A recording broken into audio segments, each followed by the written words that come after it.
Rajesh sir, आपसे शुरू कर रहे हैं। मार्केट को अभी और आप कहाँ जाता देख रहे हैं? गुड आफ्टरनून डिम्पी जी, गुड आफ्टरनून एवरीवन। सो देखिए, मार्केट में जिस तरीके से आज मोमेंटम बना, ग्लोबल मार्केट कल काफी अच्छे ग्रीन टेरिटरी में क्लोज होते हुए दिखे, और सेम इम्पैक्ट हमने हमारे मार्केट में भी देखा। एक इवेंट थी जो कि ऑलरेडी अब पास हो चुकी है, फेड आउटकम सबके सामने है। और जिस तरीके से हमारे मार्केट में एक लिक्विडिटी इंटैक्ट है और जिस तरीके का कॉन्फिडेंस इंडियन इकोनॉमी पे है, ये क्लियरली दिखता है कि मार्केट में 25,200 25,300 के लेवल पे भी इस तरीके के वॉलीटिलिटी, जहाँ पे ग्लोबल सेंटीमेंट वॉलीटिल थे, तो भी हमारे मार्केट में एक आउट परफॉर्मेंस था। और आज जो ब्रेकआउट बने, ये क्लियरली दिखाता है कि यहाँ से रैली एक्सटेंड होते हुए दिख सकती है। 25,900 की तरफ हमें लगता है निफ्टी बढ़ते हुए दिख सकती है। हो सकता है कि ये मंथ एंड की तरफ हमें 25,800 900 की तरफ निफ्टी को बढ़ते हुए देखने को मिले। यहाँ पे हमें लगता है कि अब 25,500 25,450 ये दो लेवल को ध्यान में रखना चाहिए। जब तक इसके ऊपर हम क्लोज होते रहेंगे, यहाँ पे हमें लग रहा है कि ये मोमेंटम फर्दर एक्सटेंड होगा। और आज के सेशन में देखें तो काफी अंडर परफॉर्मिंग सेक्टर्स ने पार्टिसिपेशन यहाँ पे वापस से आज आते हुए दिखा है। तो कहीं ना कहीं मार्केट जहाँ पे रिस्क टू रिवॉर्ड के हिसाब से, जहाँ पे सेफ्टी बनी हुई थी, वहां पे वापस एक बाइंग इंटरेस्ट बना है, क्योंकि एक बड़ा इवेंट ऑलरेडी यहाँ से निकल चुका है। तो अब जहाँ पे सेक्टर्स में एक थोड़ा सा करेक्शन हमने देखा था पिछले कुछ महीनों में, वहां वापस से बाइंग इंटरेस्ट बना है। तो ये क्लियरली एक साइन है कि सेक्टोरल रोटेशन हो रहा है, ये एक हेल्दी साइन है मार्केट के लिए। तो 25,800 के टारगेट के लिए तो हमें लगता है पोजीशन अभी बना के रखना चाहिए। 25,500 25,450 ये स्टॉप लॉस रहेंगे हमारे डाउन साइड में। बैंक निफ्टी का स्ट्रक्चर भी काफी बुलिश हो चुका है, अब 53,000 के ऊपर कंफर्टेबली होल्ड कर रहे हैं। तो हमें लगता है 52,800 52,900 की ट्रेजेक्ट्री जब तक होल्ड आउट रहती है, बैंक निफ्टी में यहाँ पे भी मोमेंटम रहेगा। और काफी कुछ प्राइवेट बैंक्स ने यहाँ पे पार्टिसिपेट किया है इस रैली में। तो हमें लगता है कि अभी पीएसयू बैंक का अगर थोड़ा भी पार्टिसिपेशन आएगा तो हो सकता है बैंक निफ्टी का भी हायर साइड का टारगेट, जो कि हो सकता है हमें 54,000 की तरफ भी लेके जा सकता है। तो बैंक निफ्टी पे भी बने रहना है अभी, जब तक हम 52,800 900 की ट्रेजेक्ट्री के ऊपर ट्रेड करते हुए दिख रहे हैं। आपके शेयर्स कौन से हैं? दो हैं या सर तीन हैं? तेजी के तो होंगे, ये मान के चल रहा हूं मैं।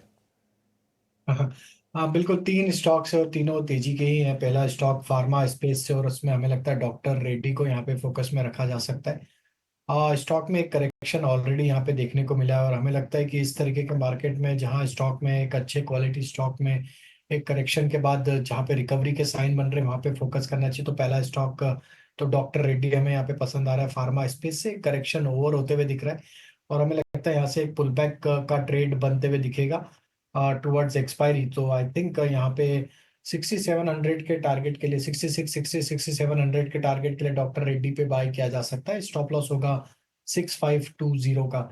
दूसरा स्टॉक इंश्योरेंस स्पेस से, और उसमें हमें लगता है एसबीआई लाइफ। यहाँ पे एक अच्छी कंटिन्यूटी बनी हुई है, पूरा सेक्टर ही एक अच्छा बाइंग इंटरेस्ट है यहाँ पे दिखा रहा है। स्टॉक में एक ब्रीफली जो करेक्शन देखने को मिला था, ऑलमोस्ट 20 डे मूविंग एवरेज के आसपास से सपोर्ट लेके स्टॉक वापस एक रिवर्सल के साइन यहाँ पे बनाते हुए दिख रहा है। एसबीआई लाइफ में हम प्रोजेक्ट कर रहे हैं टारगेट 1940 की तरफ। स्टॉप लॉस होगा 1855 का। तीसरा स्टॉक एफएमसीजी बास्केट से पसंद आ रहा है, और उसमें नेस्ले यहाँ पे हमें पसंद आ रहा है। काफी समय के अंडर परफॉर्मेंस और एक कंसोलिडेशन के बाद स्टॉक में काफी स्ट्रॉन्ग ब्रेकआउट यहाँ पे डेली वीकली टाइम फ्रेम पे आते हुए दिखा है। जिस तरीके से स्टॉक ने ब्रेकआउट किया है, डेटा में देखें तो लॉन्ग बिल्टअप के यहाँ पे डेटा बनते हुए दिखे। नेस्ले पे हमारा टारगेट है करीब 2750 की तरफ। तो नेस्ले पे बाय करने की सलाह है। स्टॉप लॉस रखेंगे हम करीब 2640 के आसपास।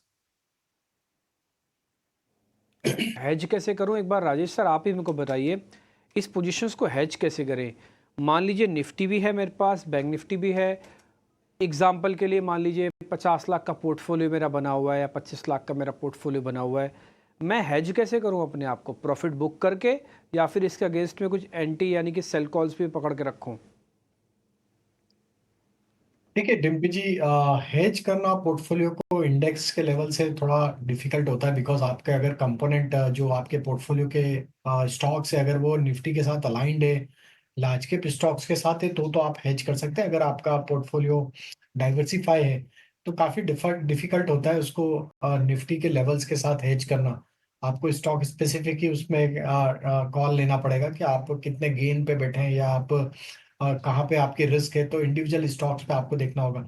बट यस, निफ्टी में अगर आपके या लार्ज कैप स्टॉक्स का आपका पोर्टफोलियो है, तो जरूर आप उसको हेज कर सकते हैं। और यहाँ पे हमें लगता है, अगर आपको डाउन साइड के रिस्क यहाँ लगती है, या आप चाहते हैं कि अपने प्रॉफिट को कैसे प्रोटेक्ट करें, तो दूसरा ऑप्शन यही होगा क्या, या तो आप पार्शियल प्रॉफिट बुक करें इस लेवल पे, या फिर आप पुट ऑप्शन खरीद के अपने पोर्टफोलियो को हेज करें। निफ्टी के पुट ऑप्शन आप खरीद के रखें, आपके पोर्टफोलियो का एटलीस्ट 5%, 5 to 10% वैल्यू का आपको पुट ऑप्शन आप अपने पोर्टफोलियो में रखें। लेकिन वो एक प्योरली एक हेजिंग ट्रेड होगा, उसमें आप ये ना देखें कि मुझे इस पे मुनाफा मिलेगा।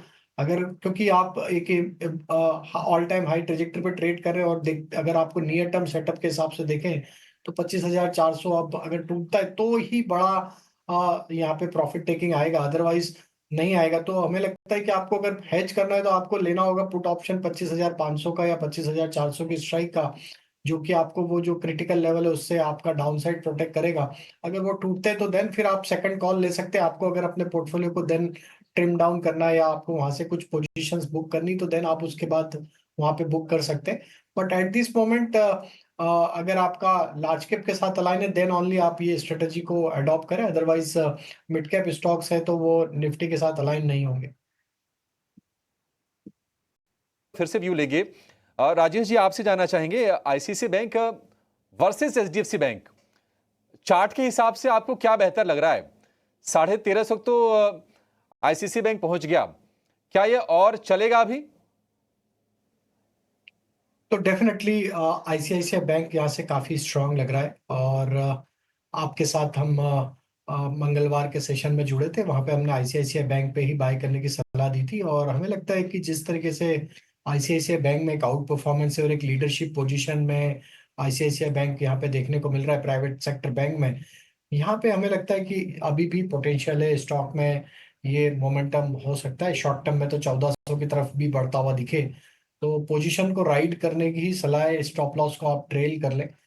अब एचडीएफसी बैंक में यहाँ पे रिकवरी जरूर बनी है, लेकिन अभी हमें लगता है कि एचडीएफसी बैंक में जो मेजर थ्रेशोल्ड लेवल है जहाँ पे उसको ब्रेकआउट देना जरूरी है, वो है करीब 1750 के आसपास का। अगर वो लेवल को क्रॉस करने में वीकली क्लोजिंग बेसिस पे ही अगर ये ब्रेकआउट होता है 1750 के ऊपर, तो हमें लगता है कि एचडीएफसी बैंक में भी एक शॉर्ट कवरिंग का ट्रेड आते हुए दिखेगा। हालांकि दोनों ही बेहतरीन बैंक है प्राइवेट सेक्टर में, और हमें लगता है दोनों ही स्टॉक में स्ट्रेंथ तो बनी हुई है। अगर आपको प्योरली मोमेंटम प्ले करना है शॉर्ट टर्म के हिसाब से, तो आईसीआईसीआई बैंक में आउट परफॉर्मेंस रहेगा। एचडीएफसी बैंक में शॉर्ट कवरिंग का मूव जरूर बन सकता है 1750 के ऊपर, जो कि फिर स्टॉक को 1800 की तरफ बहुत जल्द लेके जा सकता है। दोनों स्टॉक्स में आप पोजीशन बनाई जा सकती, दोनों ही स्टॉक पे व्यू अभी एट द मोमेंट हमारा बुलिश है, क्योंकि banking stocks specially private banking stocks एक अच्छे मोमेंटम में, बैंक निफ्टी एक नए जोन में ट्रेड कर रहा है। तो हमें लगता है आउट परफॉर्मेंस बैंकिंग स्टॉक से रहेगा। ICICI bank then HDFC bank दोनों ही लिए जा सकते हैं, फर्स्ट प्रायोरिटी आईसीआईसीआई बैंक के साथ होगी। आईसीआईसीआई बैंक प्रायोरिटी में होगा, लेकिन एचडीएफसी बैंक का शेयर भी चलेगा। 1800 रुपए तक ये शेयर जा सकता है। आपको याद होगा कि 1794 रुपए तक ये शेयर गया था, और वहां से फिर हमने इसमें थोड़ी सी प्रॉफिट टेकिंग देखी थी। लेकिन देखिए, ये शेयर